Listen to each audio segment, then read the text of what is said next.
What's up, you mother-loving poker players? We are back getting right into the action of this part 2 from the last episode, to be continued. And the first hand we play after rebuying, we pissed the dealer off. I mean, everyone has a rough night, but, you know, I'm just busting the guy's chops. Jeez. He accidentally deals 2 cards at once and then tells me which one is my card. I'll let you listen in. You don't know. You're just making stuff. I do know which fucking one it is. It ain't that one. Looking back upon further review of the footage, he was correct because our hand ends up being suited. We pick up ace-10 of clubs on the button, and there are 2 limps. We raise the 25, and both players call. The flop comes down 9-8-6 with 1 club. They check to me, and I'm blasting off here. I bet $50. They fold, and we pick this one up, which is a nice start to our rebuy. After picking this pot up, we fold a hand, and then we get dealt ace-king offsuit. But we are nervous with the dealer's over-looming harsh words, and we end up making a mistake. Instead of raising the 25, we just throw in a $25 chip, which means that's a call when you don't say anything. We get a few limpers, and we end up in this hand calling a $10 and $15 flop and turn bet with no pair and fold the river, and we move on. Then, of course, we fold some hands before we get into this next very interesting hand that I would love to hear some feedback from you guys on. We pick up pocket 7s on the button.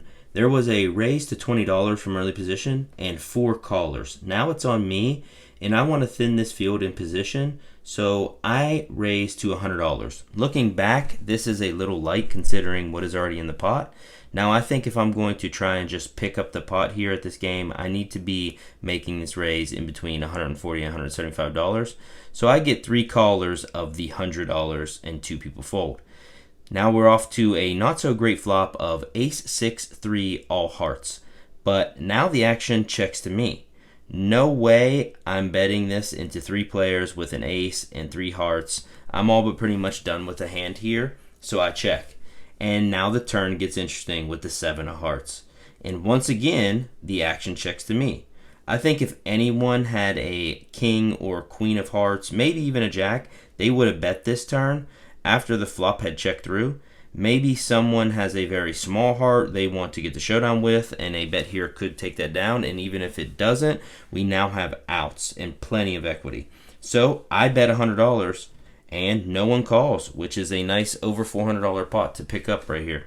Real quick, if you guys are still watching, thank you. If you're subscribed, double thank you. If you comment and have the notifications bell turned on, triple thank you. I'm cutting out all the folded hands from here on out because we have so much footage.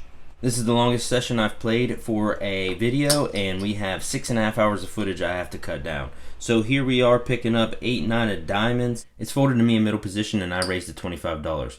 The button calls, and now the small blind goes all in for his last $100.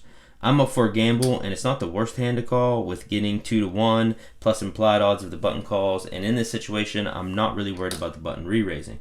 So I call, and the button also calls.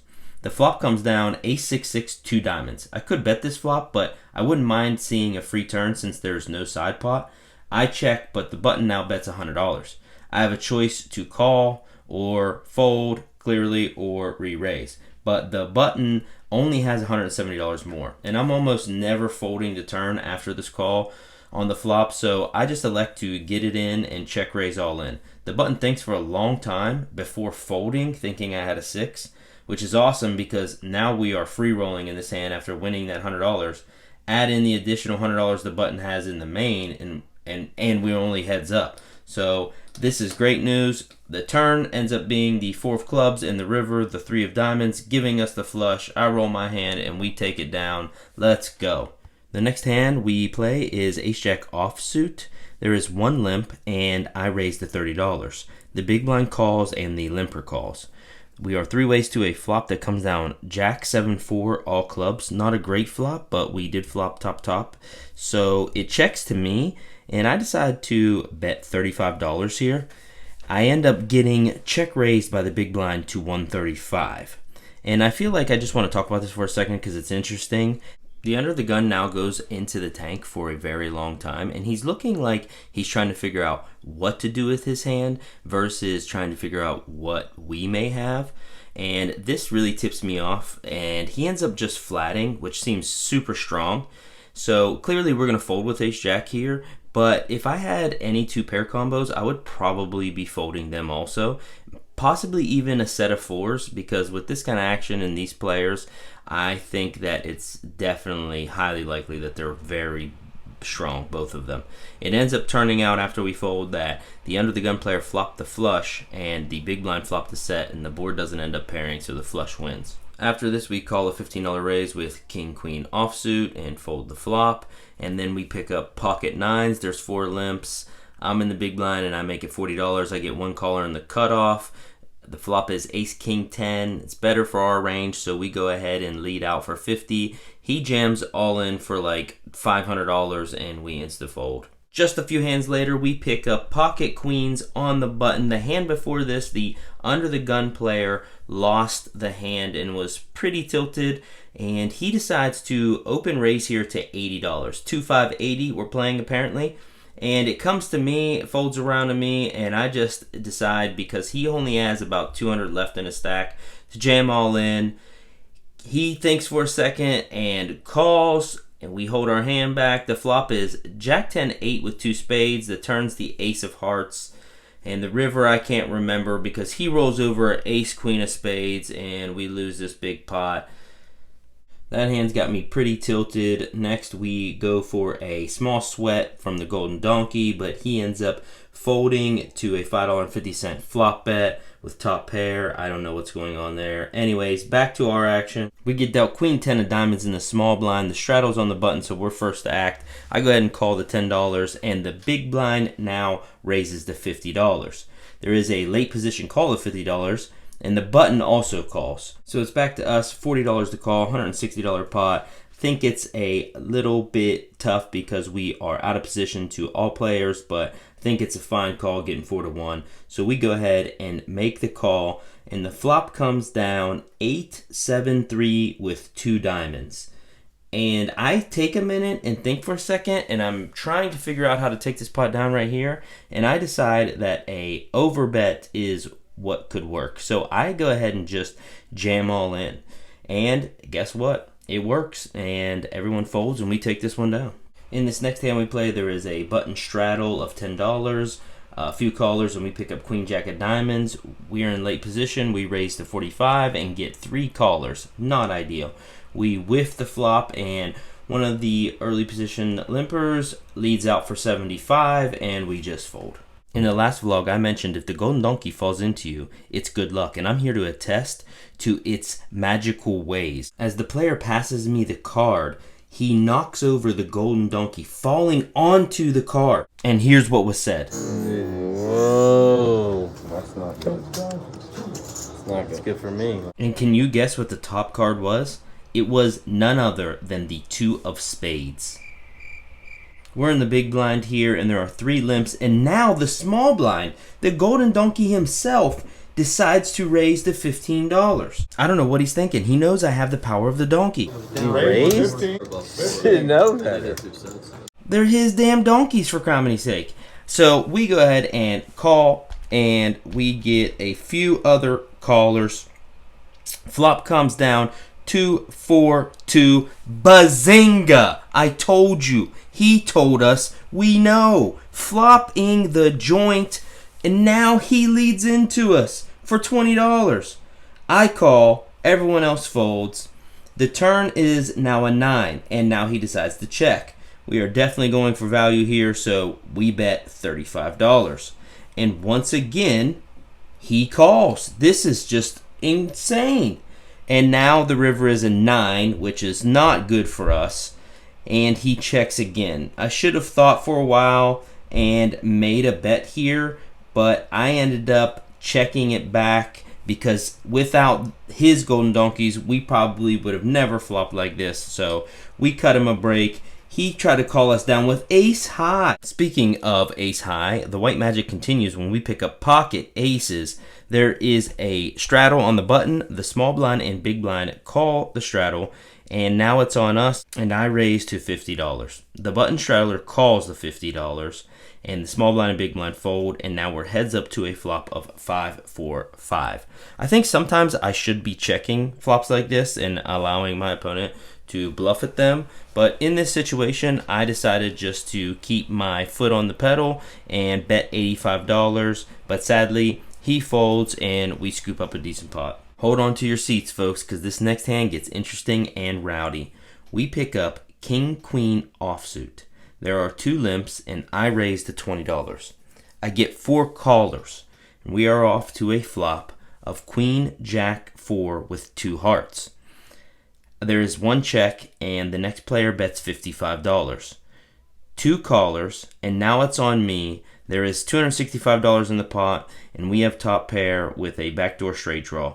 We're getting 5-1 to call. This is a very wet board and I'm not sure if a raise makes sense. I'm also not sure if a fold makes sense. I think it's just one of those situations where you can argue or attempt to justify any move. Maybe Potato Poker can help me out here and tell me what the solver's like or what they say. I end up calling and the other player folds. The turn, now comes the 10 of spades. And now stuff gets interesting. There is a big mistake by the dealer. He skips over the first player to act, who is busy eating, and points the second player to act as he deals the turn and tells him he will be first to act, to which he makes a $60 bet. And then the dealer says, wait, I'm sorry, this player was first to act. And the player asked, can I check and then re-raise? And the dealer at first says no, but then says yes, and says if you check, this $60 bet stands. Which I would have thought the player making the $60 bet would be allowed to pull his bet back, since by total accident the dealer made a mistake. I'm not saying anyone is at fault here because mistakes happen. Honestly, I have no clue. So any dealers or players, weigh in what you think in the comments of this whole situation. But back to the action. There is an out of turn bet that stands and the first to act checks. And now it goes to the third to act player and he folds. With my top pair and now open-ended straight draw, I decided to make the call.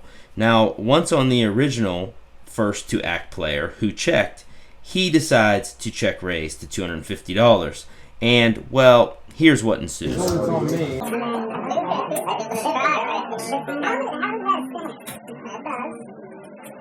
tell me it's on me first and then it stands. It's still the action. Yeah, but how does he tell me I'm first to act and then let it come back? You told first on me, you said come back and get raised. When it wasn't first on me, that's still how it goes. Alright. It is. You gotta fuck up and why you do it? You gotta fuck up why you do it? Because I'm dealing. Still fucking up. Okay, you're right. I'm not gonna argue about that, but it is not. Yeah, it's just bullshit. You're not gonna tell me I'm first to act, man. I messed up, man. I told you I messed up. Alright? And you're not gonna get loud. I just did. What are you trying to do? What do you want to do? Hey, come on, guys. It's all about the fit. What do you want to do? You want to do something? Straight up. That's cool. Don't go on break. We can do whatever you want. I don't know what the fuck you're talking about. What happened next is not suitable for this channel. Let's just say they hugged it out. Somebody suggested they go to church, and that's what they did. If you were watching the video, I pulled my $60 back, and that's because the player who ended up check raising gave me my $60 back, which was very nice of him, and I greatly appreciate that due to all the confusion and the craziness. But yeah, please weigh in. I mean, is it always the player's responsibility no matter what? Let me know in the comments. Please, let's talk about this. But let's move on and get into this next hand. Okay, guys, we have so many hands. I'm going to run through these. It's somewhere close to midnight. My stack's about $715. I don't think there's too much value in these hands. Most of them are pretty straightforward. Anywho, we pick up pocket queens in the big blind. There's 3 limps, and the small blind completes, and I raise to 55. I get 1 caller, and then the dealer button right there, if you can see a stack, he jams it all in for $80, and we can't re-raise, so we call. The cutoff calls, and me and the cutoff check it down, and the all-in player end up hitting a king on the river to take the main pot down, so we lose with pocket queens. A few hands later, we pick up jacks on the button, and we straddled this time. The big blind calls, the cutoff calls. We had 50 on top, and they both fold. Not too long later, we pick up pocket kings. 2 limps, I make it $40, 2 callers, and the flop comes an ace. It checks around, turn, checks again, and then the river, the big blind, bets $10, and we just call and we win a small pot. This next hand's a bit interesting. We pick up pocket eights in late position, and the loose action player to our right, he decides to raise to $20. Rather than 3-bet him here, I decide to just call. And it ends up getting heads up to a flop of 10-10 deuce. Player bets 25, and I nearly beat him into the pot. And the turn is a 4. Now he checks. I'm pretty certain we have the best hand here, so I go ahead and make a pretty decent sized bet of $60. He thinks for a second and makes the call. Now the river comes an ace, and he almost instantly leads out for $50. I know he's very capable of making this bluff here or calling down light and trying to make a decent sized bet on the river. So I have to make this call. We do, and he shows us ace-queen. We win a few small pots after this where we flop an open-ender, bet, no one called. We flopped a set of deuces, bet, no one called. And we raised pre-flop with pocket queens and no one called. Whoa, what the hell, we have 4 cards. Yeah, that's right. The game changed to Omaha a little after midnight, and we're going to do round by round from here on out. We end up getting dealt 3-3, 4-7 in the first or second hand, and we go ahead and limp this, and there are a few other limpers, and we go to a flop of ace, 10, 5, all clubs. So we flop a baby flush in Omaha, which is typically never good, but we also flop a straight flush draw. There is a bet of $25, and I go ahead and min raise to $50 because I just want to see where I'm at in the hand. You know, I think if I get popped, I can fold it and assume we don't have the best flush. So we only get called, and the original $25 better, he folds. So we're going heads up to a turn that is the 10 of diamonds, which pairs the board. That's not good for us. But we check, he checks, and the river is a brick, and we both check again, and my 3-4 of clubs holds up and wins. The original better folded, he said 7-8 of clubs because he thought I had a higher flush. And well, you know, I guess that's what happens when you don't know what you're doing and you can just bluff people in Omaha. We are still in the first round of Omaha when we get dealt ace, deuce, 10, 10. And a player we have been battling all night raises the $20. We decide with our ace and pair of tens to go ahead and call the $20, and 4 other players also call. So now we are 6 ways to a flop of 10, 5, 10, bingo. We flop the absolute nuts, the join. Let's go. And the pre-flop raiser now bets full pot into us of $120.